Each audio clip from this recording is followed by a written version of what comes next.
the International Monetary Fund has just told us slightly good news. The world's economy won't be quite as bad in the year ahead as we thought. Good.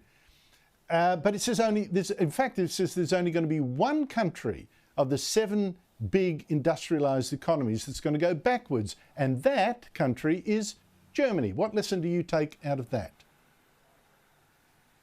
Well, it's the old rule of thumb, Andrew, that in foreign policy, whatever the Germans are doing, you should do the opposite. And I think now we can sort of extend that principle to energy policy too, because Germany has been the poster child for renewable energy. It embarked on this so-called Energiewende more than a decade ago now. It's spent more than 500 million Australian dollars on wind and solar farms, and it's been a complete and utter disaster.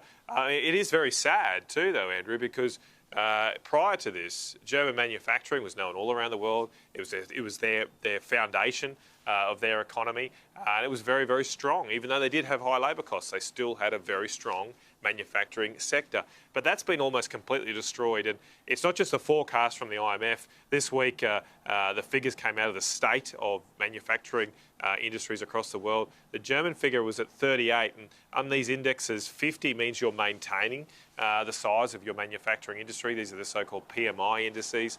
And their figure came at 38. That is a historically low figure, showing a massive decline in German manufacturing. And if we want to have any kind of manufacturing industry in this Australia in our country maintained, we must get away from net zero, stop this mad obsession with renewable energy, and get back to lowering energy costs and investing in types of energy that actually work.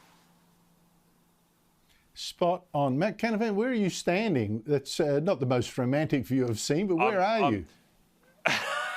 I'm in Goondiwindi. It's an incredibly romantic evening here. I'm just about to head over to the Queenslander Hotel and the Bush Council meeting. And I was going to throw that in there with the voice. The reason why the people out in the bush here don't support this voice is because we've seen all this rubbish before, and we want to actually do something for the Indigenous communities that live among us and around us. And we know the way to do that is certainly not through more government bureaucracy. Matt Canavan, have a good time at that meeting. Thanks a lot. I hope to see you next week. Good on you.